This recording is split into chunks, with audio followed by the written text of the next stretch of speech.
अगर आप अपने लाइफ में हेल्थ, करियर, रिलेशनशिप किसी भी एरिया में स्ट्रगल कर रहे हैं, एक ही पैटर्न आपके करियर में या लाइफ में बार-बार आ रहा है, जो कि आपको नेगेटिवली इम्पैक्ट कर रहा है, या फिर जीवन की कुछ ऐसी मुश्किलें हैं, जिसका कि सॉल्यूशन आपको नहीं मिल रहा है, तो इसका मतलब ये नहीं कि आपकी किस्मत खराब है।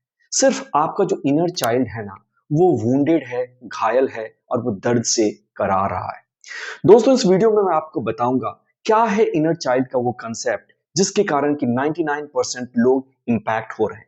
ये उनके शरीर को बीमार कर रहा है और ये उनकी इनकम को इंपैक्ट कर रहा है और जिसके कारण हम अपने फुल पोटेंशियल को एक्सप्लोर नहीं कर पा रहे हैं। और मैं बताऊंगा कुछ सिंपल सॉल्यूशंस जिसके सहारे कि आप अपने इनर चाइल्ड को फिक्स कर सकते हैं। अब समझते हैं कि लाइफ की प्रॉब्लम आखिर क्या है इनर चाइल्ड के पर्सपेक्टिव से। पहले मैं बता दूं, ये इनर चाइल्ड का जो कॉन्सेप्ट है ये कोई मैजिक या इमेजिनेशन नहीं है। डॉक्टर जॉन ब्रैडशॉ, कार्ल जंग ने जब इसको कहा था कि चाइल्ड आर्किटाइप्स, या फिर एलन माइस, इन सब ने बहुत सारे इस पे रिसर्च किए हैं और ये देखा है कि अपनी लाइफ को सबसे क्विकली चेंज करने का तरीका है अपने अंदर के वूंड्स को, पास्ट के वूंड्स को हील करना, और उसका सिंपलेस्ट वे है इनर चाइल्ड हीलिंग। अब इस बात को ऐसे समझो, देखो, एक परिवार में अगर कोई बच्चा है, वो बच्चा अगर दुखी है, दर्द में है, तो क्या होगा? पूरा घर, पूरा परिवार, यहाँ तक कि पड़ोसी भी दर्द में आ जाते हैं, परेशान हो जाते हैं। एग्जैक्टली अगर मैं आपको कहूं कि साइकोलॉजिकली हम आज भी अपने अंदर एक बच्चे को लिए पड़े हैं, भले हमारी एज कुछ भी हो, और वो बच्चा आज भी उसी दर्द में है, बचपन के उस गम में है, इनसिक्योर फील कर रहा है, और इस दर्द के कारण हमारी पूरी जिंदगी जो है ना, एक कराह बन जाती है, आह बन जाती है, प्रॉब्लम बन जाती है, और ये हमें कई रूप में इंपैक्ट करता है। फॉर एग्जाम्पल इमोशनली, आपने देखा होगा कई बार छोटी छोटी बातों पे आप बहुत ज्यादा हर्ट हो जाते हैं, या फिर आपने रिलेशनशिप में देखा होगा कि आप बहुत ज्यादा ओवर गिव कर रहे हो लेकिन फिर भी आपको रिस्पेक्ट नहीं मिल रहा। लोग आपको टेकन फॉर ग्रांटेड लेते हैं या डोरमेट की तरह यूज करते हैं। ये भी अनहील्ड इनर चाइल्ड का पैटर्न है। या फिर आप ओवर थिंकिंग या नेगेटिव थिंकिंग के लूप में हो, या फिर जितनी भी मेहनत कर लो अगर आपको रिजल्ट नहीं मिल रहा, ये भी इनर चाइल्ड वर्क की तरफ आपको इशारा करता है। तो चलिए समझते हैं कि आखिर ये ऐसा क्यों होता है। इसको समझते हैं मेरे केस स्टडी से। जो मेरी फिजिकल वर्कशॉप हुई थी, वहां एक सज्जन आए थे, मिस्टर दिनेश। उनकी एक बड़ी प्रॉब्लम ये थी कि वो अपने आप को एक्सप्रेस नहीं कर पाते थे। इसके कारण ये चैलेंज उनके रिलेशनशिप में भी होता था, सोशल लाइफ में भी होता था, और ये इनके करियर और जॉब को भी काफी इंपैक्ट कर रहा था। और इसके कारण उन्होंने कई ट्रेनिंग ले ली, कॉन्फिडेंस क्लासेस ले लिया, कम्युनिकेशन पे काम किया, लेकिन कुछ भी नहीं हो रहा था। जब वो मेरे पास आए तो मैंने कहा कि सिंपल सर, ये एक इनर चाइल्ड का पैटर्न है। आपका जो इनर चाइल्ड है वो सेफ फील नहीं कर रहा है एक्सप्रेशन में। और जब हमने उनके बचपन को एक्सप्लोर किया तो हमने ये पाया कि जब वो छोटे बच्चे थे तो उनके फैमिली में बोलना बच्चों का अलाउड नहीं था। कई बार उनके पेरेंट्स, वो बोल रहे हैं, अचानक बीच में जोर से चिल्लाते थे, शट अप, चुप रहो। और जब ये 2-3 बार हुआ, कई बार उनकी पिटाई भी हुई, तो उनके इनर चाइल्ड को एक वुंड मिला कि मेरा एक्सप्रेस करना सेफ नहीं है। और जब ये पैटर्न इनके अंदर आ गया, तो इसके कारण इन्होंने बिलीफ बना लिया कि मैं अच्छा नहीं हूं, मैं बुरा इंसान हूं, और इसके कारण वो हमेशा एंग्जाइटी में रहने लगे। और भले उनकी एज बढ़ गई, वो सिचुएशन चेंज हो गया, लेकिन उनके अंदर जो वूंड था कि अपने आप को एक्सप्रेस नहीं करना है, मुझे सही से नहीं बोलना है, ये उनकी जिंदगी को आज भी तबाह कर रहा था। वो कुछ बड़ा सोच नहीं पा रहे थे और वो कुछ बड़ा कर भी नहीं पाते थे। लोगों को देखकर उनको एंग्जाइटी होती थी। पर जैसे ही उन्होंने अपनी इनर चाइल्ड हीलिंग की, जो कि मैं आपको आगे बताऊंगा, ऑटोमेटिकली उनका ये बिहेवियर चेंज हो गया। Now he is getting promotion also, और उनकी लाइफ भी आज बहुत ही बेहतरीन रूप में चेंज हो चुकी है। तो समझते हैं कि आखिर ये कंसेप्ट क्या है। सबसे पहली चीज, जब हम छोटे बच्चे होते हैं ना, तो हमारा एक सबसे बड़ा जो नीड होता है, वो नीड है सर्वाइवल का, जिंदा रहने का। और चूंकि हम अपनी केयर खुद से नहीं ले सकते, इसलिए हमें जरूरत होती है अटैचमेंट की। ये कहते हैं डॉक्टर गैबरमैट अपनी बुक में। और ये अटैचमेंट से क्या होता है दोस्तों, समझने की कोशिश करिए। हमें किसी की हेल्प मिल सकती है, कोई हमारी भी हेल्प करेगा, केयर करेगा। लेकिन सेकंड जो हमारी नीड है, वो नीड है ऑथेंटिसिटी की, ऑनेस्टी की, कि जो हम हैं वही चेहरा हम सामने वाले को दिखा सकें। जो हमारे अंदर फीलिंग है, जो हम कहना चाहते हैं, वो हम कह सकें। लेकिन होता क्या है कि हमारी फैमिली में हमारे पास एक्सप्रेशन का ज्यादा अपॉर्चुनिटी नहीं होता है। तो दो में से हमारे पास एक ही चॉइस होता है और एक छोटा बच्चा हमेशा चूज करता है सर्वाइवल को, मतलब कि कनेक्शन को। और इसके कारण वो एक पीपल प्लीजर बन जाता है।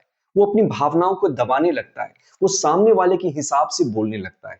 और इसके कारण हम लाइफ में देखेंगे कि हमें नो कहने में प्रॉब्लम होती है। हम अपने आप को एक्सप्रेस नहीं कर पाते। हम हमेशा अपनी बात को इस तरह से म्यूटेट करते हैं, मैनिपुलेट करते हैं, ताकि सामने वाला कहीं नाराज ना हो जाए। क्या आपने कभी ऐसा एक्सपीरियंस किया? लेकिन इसका एक सैड पार्ट भी है।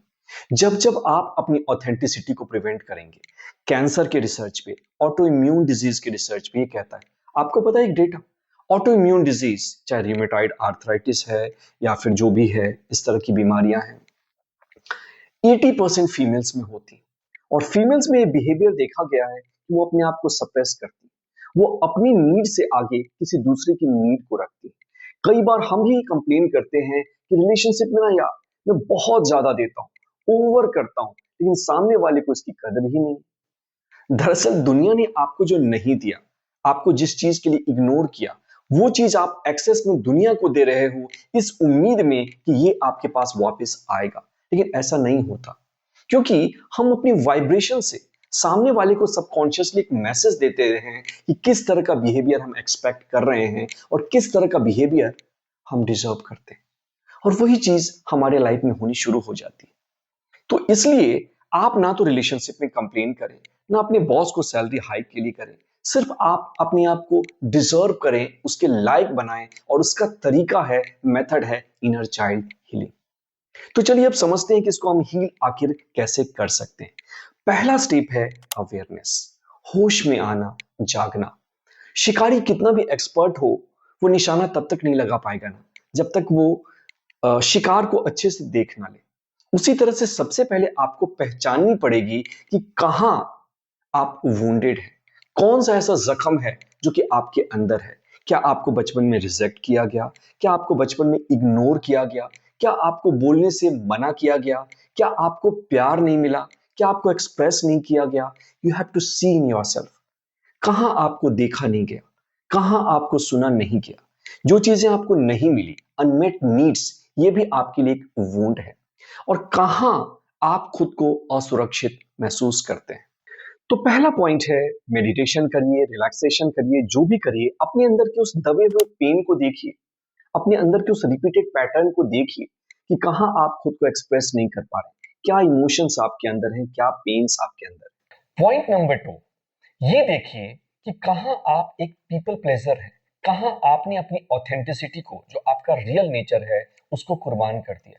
उदाहरण के लिए, आपको जब नो कहना है, सिनेमा जाने का मूड नहीं है, फिर भी आपने यस कह दिया। मैंने ऐसा करके देखा है, और इसके कारण मैं बार बार अपने टाइम को वेस्ट करता था। कहां ऐसा होता है कि आप भूखे थे, लेकिन आपने सामने वाले को कह दिया कि नहीं, मुझे खाने की कोई इच्छा नहीं है, डिजायर नहीं है। ये भी अपनी ऑथेंटिसिटी को किल करना। तो कहां आप अपनी ऑथेंटिसिटी को किल कर रहे हो, कहां आप लोगों को खुश करने की कोशिश कर रहे हो, इस पॉइंट को आपको नोटिस करना पड़ेगा। और नो कहने की आदत डालनी पड़ेगी, अपनी बातों को एक्सप्रेस करना पड़ेगा। सामने वाला अगर आपसे क्रिटिसाइज कर रहा है, आपसे अलग ओपिनियन रख रहा है, तो सामने वाले को खुश करने के लिए नहीं बोले। आप अगर अपनी ऑथेंटिक जेन्युइन एडवाइस कहीं भी किसी कंपनी में दोस्त के साथ रिलेशनशिप में रखना सीख जाएंगे, तो ये आपको ज्यादा रेस्पेक्ट देगा। तीसरी चीज है, उसी पॉइंट का एक्सटेंशन है, पीपल प्लीजिंग को अवॉइड करिए।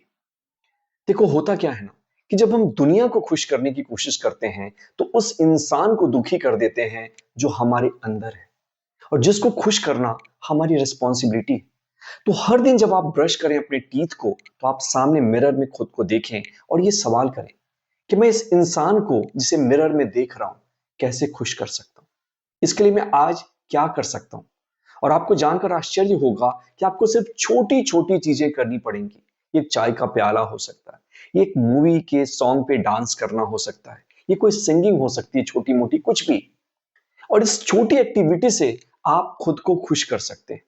मैसेज ये नहीं कि आप कितना बड़ा काम खुद के लिए करते हैं, मैसेज ये है कि कितना ज्यादा आप ऑथेंटिक होते हैं, और कितना ज्यादा आप खुद को हैप्पीनेस के लिए अलाइन करते हैं, कितना ज्यादा आप खुद को ये बताते हैं कि मैं खुद की केयर करता हूं, और आज के बाद दुनिया जाए तेल लेने, मैं अपने आप को अपनी प्रायोरिटी बनाता हूं। एंड फोर्थ पॉइंट बहुत ही सिंपल है, जो कि मैंने उनके साथ मिस्टर दिनेश जी के साथ किया, और ये पॉइंट बहुत ही सिंपल है।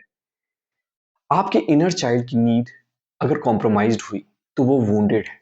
जब वो उस स्पेस पे गए तो मैंने उनसे पूछा कि आप क्या एक्सप्रेस करना चाहते थे, उस समय क्या फील करते थे। उनको लगा कि मुझे अबंडन कर दिया गया, मेरी कोई वैल्यू नहीं है। He was feeling lot of shame, उनके अंदर गिल्ट था, उनके अंदर ये था कि मेरा तो कोई वजूद ही नहीं है। और नॉर्मली जब नेगेटिव इमोशंस हमारे साथ आते हैं तो हम उनको सप्रेस करने की कोशिश करते हैं। मैंने कहा उन इमोशंस को फील करो, क्योंकि गॉड की प्रेजेंस जो है ना, वो एक्सटेसी में, एक्साइटमेंट में फील ही नहीं होती। वो उस समय भी फील होती है जबकि हम सैड होते हैं। इसलिए कहती थी कुंती माता कि कष्ट करने से ही कृष्ण मिलेंगे। तो उसको फील करिए, उन इमोशंस को, अपने चाइल्डहुड को। इससे भागिए मत। Guilt and shame is not going to kill you, and anything that is not killing you, that makes you stronger. और पूछिए अपने इनर चाइल्ड को छोटे रूप में, और देखिए और कहिए कि उसको किस चीज की जरूरत थी। हो सकता है उसको सपोर्ट की जरूरत थी, केयर की जरूरत थी, ये सुनने की जरूरत थी कि कोई उसको सिर्फ ये कहते कि मैं तुमसे प्यार करता हूं, मैं तुम्हारी केयर करता हूं, वगैरह वगैरह। और जो ही आप ऐसा करेंगे, अपने इनर चाइल्ड के साथ उस समय को व्यतीत करेंगे, थोड़ा सा टाइम देंगे, ऑटोमेटिकली आप उन इमोशंस को फील करेंगे, एंड फीलिंग इज हीलिंग। और आपको नहीं पता, जैसे ही आपका इनर चाइल्ड हील होता है, ये ऑटोमेटिकली आपके साथ इंटीग्रेट होता है। वो गिल्ट, वो शेम, वो फ्रस्ट्रेशन, वो स्ट्रेस, वो एंजाइटी जो कि अननोन थी, जिसका आपको रीजन डिफाइंड नहीं था, वो रिपीटेड पैटर्न्स रिलेशनशिप के, और वो फिजिकल पेन और बॉडी कंप्लेन्स के पैटर्न्स, ये सारे पैटर्न ऑटोमेटिकली टूटने शुरू हो जाएंगे, for no reason, for magical reasons. तो आशा करता हूं कि ये वीडियो आपको पसंद आई होगी। आपने समझ लिया कि इनर चाइल्ड हम क्यों बनाते हैं, क्यों इनर चाइल्ड की हीलिंग बहुत इंपॉर्टेंट है, क्यों हमारा इनर चाइल्ड वुंडेड है, और क्या है वो सिंपल स्टेप्स जिसके सहारे हम अपने इनर चाइल्ड को हील कर सकते हैं। मित्रों, आशा करता हूं कि ये वीडियो आपको पसंद आई होगी। आजकल मैं वो वीडियोस बना रहा हूं ना, जो कि मेरे लिए भी इंपॉर्टेंट है और मेरे दोस्तों के लिए भी इंपॉर्टेंट है। एक कमेंट में लिखकर आप मुझे ये बताइएगा कि वीडियो कैसी बनी, और आप क्या आपने इससे सीखा, और आप आगे किस टॉपिक पर वीडियो चाहते हैं। यूं ही बना रहे आपका साथ, फिर होगी मुलाकात। मैं पीयूष प्रभात आपसे मिलूंगा अगली वीडियो।